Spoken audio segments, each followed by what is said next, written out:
January 2025. It's a Friday, weekend is right here, and it's the 31st of January 2025. You're most welcome to the NILE News Bulletin, live at 7 p.m. My name is Mercy Daru, the anchor for tonight. And before we dash any further, let's first take a look on the headlines making up the big stories tonight. Coming up in the news tonight, security in our city asked borders for collaboration.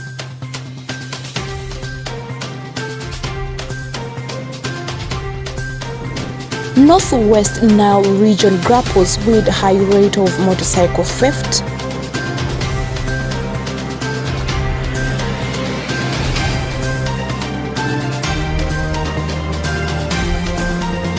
And Uganda Wildlife Authority holds green walk to promote environmental protection.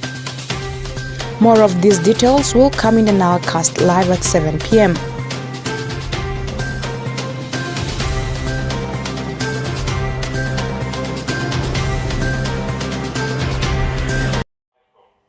Welcome back from the headlines and moving straight to our stories. For tonight, the security in Arua City, headed by the resident city commissioner, has asked border riders in the city to work together with the security leadership in the city to curb criminality.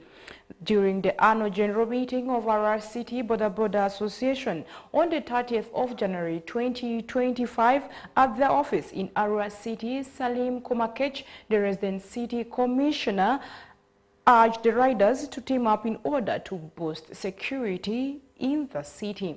Farish Majid has more of the details. As part of the efforts to maintain peace and stability, border riders in Arua City have been asked to work hand in hand with the security leadership of the area so as to curb criminality.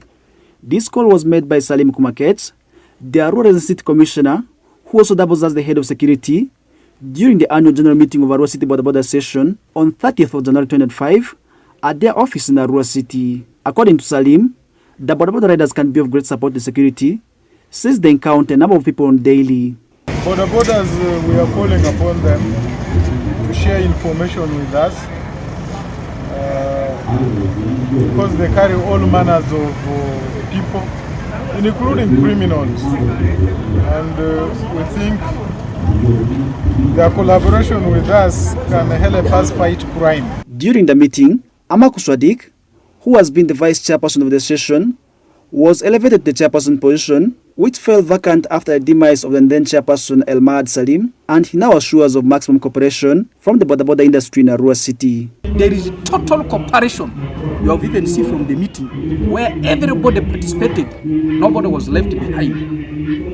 That is about the cooperation. Now, after cooperation and the unity, what next? We are now going to development. You see, you cannot achieve development when there is disunity and a poor cooperation. Geoffrey Orijabo, the chairperson of TNS Border Riders, one of the organized sectors in the city, rallied the new leadership on regular meetings so as to improve on security. When you have regular meetings, today you can call a meeting, 10 people can be in attendance. Next time it will go to 15. Another time it goes to 20. Like today, many people have come, but people knew that the borders don't like wasting time in meetings. How do we get all that number? Because I've been pushing him to have regular meetings with the borders. At times you get few number, it keeps increasing. In fact, they are getting to learn meetings. It is through meetings that people will improve their attitude. Statistics from Arua City Border Session indicates that there are over 5,000 registered border riders currently operating in the city. Farish Majid, reporting for West Nile TV. Now, improve their attitude. Statistics from Arua City Border Session indicates that there are over 5,000 registered border riders currently operating in the city. Farish Majid, reporting for West Nile TV, NILEcast. Moving to the Madi sub-region, that is the Northwest NILE region, the police has registered over 20 cases of motorcycle theft in a space less than a month across the 4 districts of Adjumani, Moyo, Yumbe, and Obongi district. This was revealed by the Superintendent of Police, Dradugu Ignatius, the police public relations officer for Northwest NILE region on the 30th of January 2025. Okumu Dominic Anthony has more of the details. According to reports, over 20 cases of motorcycle theft has been registered across the Northwest Nile region, which has prompted the police within the region to draw a roadmap so as to engage the community through community policing aimed at curbing the vice. Superintendent of Police Ragud Ignatius, the police public relations officer for Northwest Nile region, said the police has registered high cases of motorcycle theft across the region within a period of less than a month, which has pushed them to start conducting community policing across the 4 districts within the region, and warns that the police will arrest all those involved in the act. In January 2025, we have so far registered 21 cases of theft of motorcycles. This one is start right in Mani district, Moyo, Dumbe, and including Obong. But now we are passing a strong message to our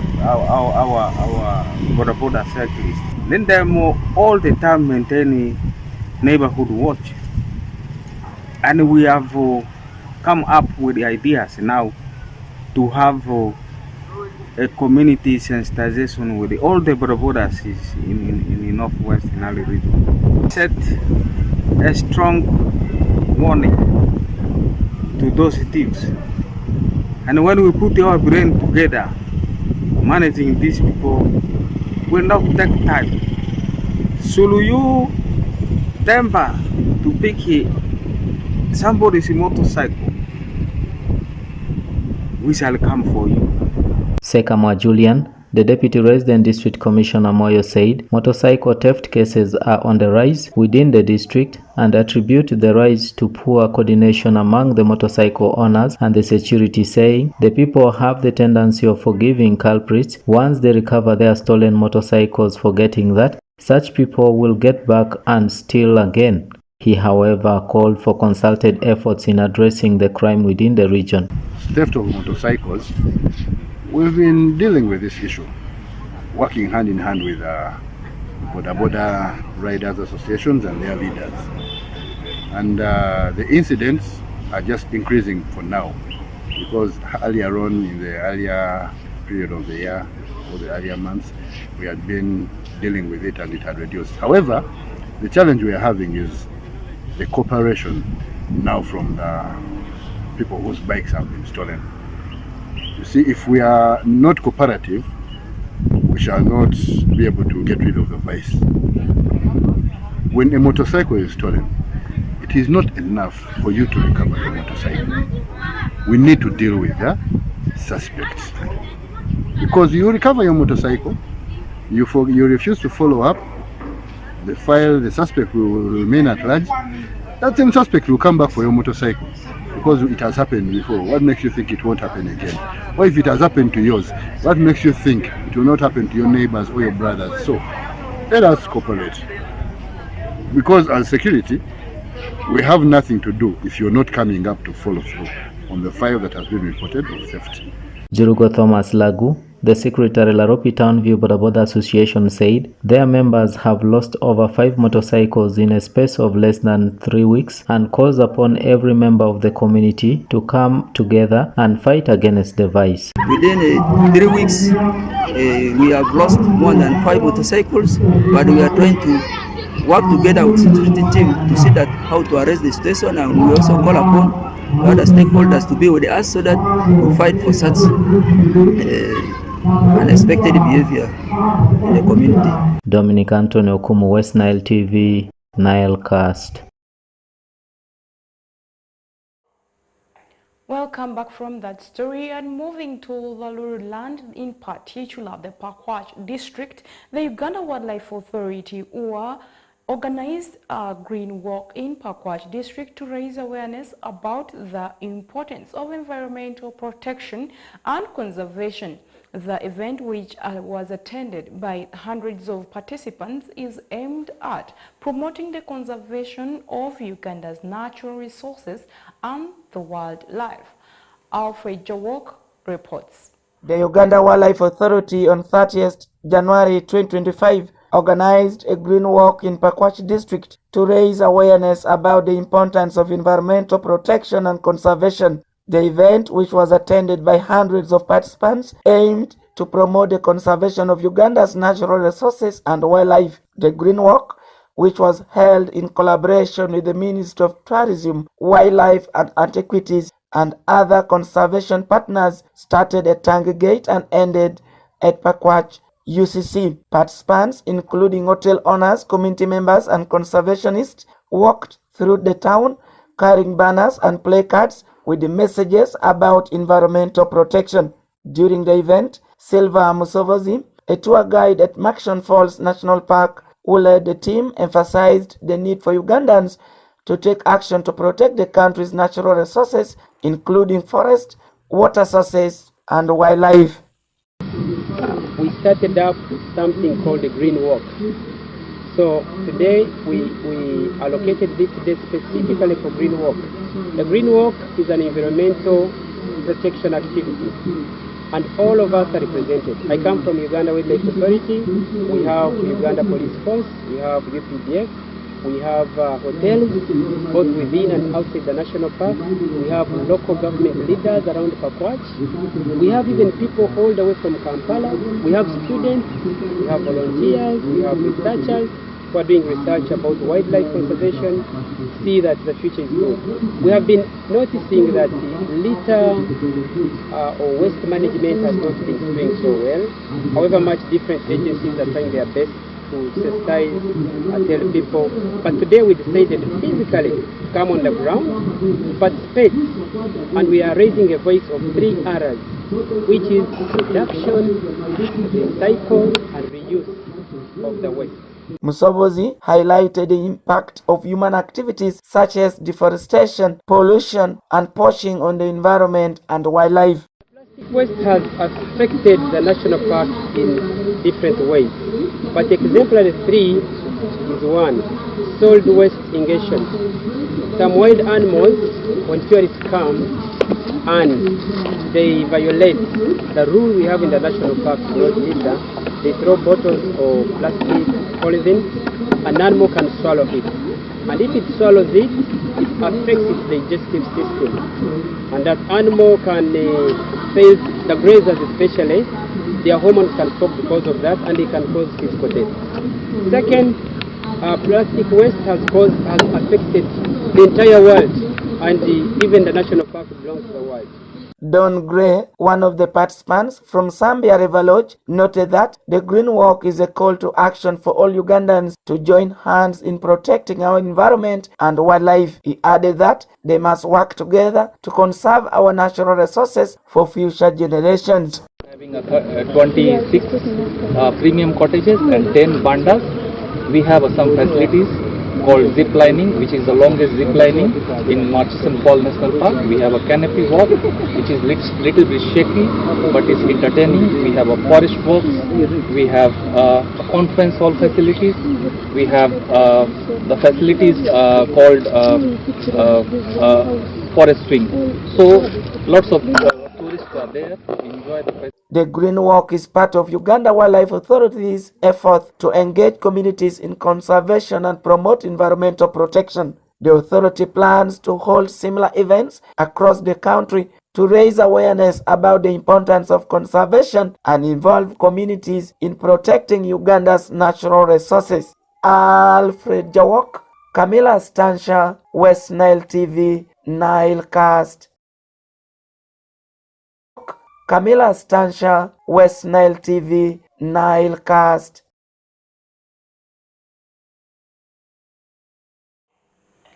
Welcome back from that story, and I believe that the people of Pakwach district takes that into action so that we can reserve our environment and also to protect the wildlife in Uganda, which is very important to the economy of Uganda. And moving to sports world, the Reconciliation Gate Foundation, in partnership with Mission Foundation, organized a football tournament in our city between Salia Musala, a team that comprises of Ugandans, Congolese, and the South Sudanese living in the place, and Mission Foundation, similarly, a team that comprises of the same 3 states gearing towards creating harmony, ended 2-1 in favor of Mission Foundation. Benson Pastore was in the pitch. Take a look. Because sports is seen as one of the icons of unity and peace, Reconciliation Gate Foundation, in partnership with the Mission Foundation, organized football tournament in Arua City between Salia Musala, a team that comprises of Ugandans, Congolese and South Sudanese living in that place, and the Mission Foundation, similarly a team that comprises of the same three states, gearing towards creating harmony, unity, peace and reconciliation at large amidst the three nations. In the process, Mission Foundation edged Salim Sala by 2-1. Julius Lockett, again, the director of Reconciliation Gate Foundation, highlights the reason as to why they have organized the tournament and most of the activities they perform at Salia Musala, hence calling for public support. The other area that can promote cohesion and peaceful coexistence is also football, especially for the young people. When we are united, we can do greater things, and I think we just need people to come around us. We are doing great number of things there. The area needs health facility. The area needs education center. The area needs agricultural training. We've been doing training in sustainable agriculture and natural medicine. And the response is so good. Right now, girls are not, they are not educated in the first place. They are not even drop out. So we are trying to help uneducated girls through tailoring and showing machines in Salia Musala and Dubai villages, so that they can earn skills to earn living and improve their own lives. We are trying to respond to widows because these are areas in war-torn areas. Some of the women, their husbands are killed in these wars, and the children are without parents, some with single parents. So all these areas here need our intervention, and I'm here speaking that Reconciliation Gate Foundation has opened the grounds. We had been even seeing visitors coming from South Africa, from other nations, working alongside us, and great things are happening. So I'm also speaking here, if you are willing to come alongside us, so that we can even do greater things that can change, transform, and really bring lasting impact in this region. Similarly, Daniel Dafam, one of the iconic figures at Mission Foundation, says indeed football is a game of unity, therefore encourages public to embrace it. We have discovered that football is very loved within these three regions that I've mentioned. In terms of Uganda is a very footballing nation, Congo as well, and South Sudan. And we have seen that when it comes to football, there is no division. When they go to watch football, for example, the Premiership, you can see everybody going there. It doesn't matter where you come from. So it has been a tool of peace that we try to use so that we can bring these people together to be able to see that actually we are one people and there is no need to allow division or things to separate us. So football is one of the ways that we use to be able to bring that unity together. Meanwhile, some of the players from the above teams have expressed their gratitude upon organizing the tournament. The game of football, in the first place, is a game of love. You know, football brings a lot of people together from different angles. No matter the tribe, no matter the country, we play and we speak one language, and the language is football. So to me, organizing such a tournament is very, very, very important and really good for the reconciliation and harmonizing of these three countries, because you will find that in the pitch, players will get to know each other, they will get to share ideas, and of course the ideas may cut across political, social, and whatever. So I think it is such a great idea to come through with a tournament of this kind. The only purpose, that's why we have created this unity, is to create friendship with everyone here in Uganda, and to make us also physical fit. So also to promote our talents. Football can bring peace, because as now even you can see how the crowd is. Everyone is together, everyone is very happy of what is taking place here. The three nations, that's Uganda, South Sudan and DRC, have been war-torn areas, hence advocacies towards creating unity and peace. Of what is taking place here. The three nations, that's Uganda, South Sudan and DRC, have been war-torn areas, hence advocacies towards creating of what is taking place here. The three nations, that's Uganda, South Sudan and DRC, have been war-torn areas, hence advocacy towards creating unity and peace through various means, and sports is seen as one of the ways. Advocacy towards creating unity and peace through various means, and sports is seen as one of the ways. Orak Benson passed advocacy towards creating unity and peace through various means, and sports is seen as one of the ways. Orak Benson Pastore, reporting for West Nile Television Sports. Welcome back from that story, and with that story we have come to the end of our NILE News Bulletin live at 7 p.m. Thank you so much for always choosing West Nile Television for all your programs that runs Monday to Monday, and it's a weekend. A lot is happening in town, so let's take precautions and let's be careful with our lives as we spend the weekend.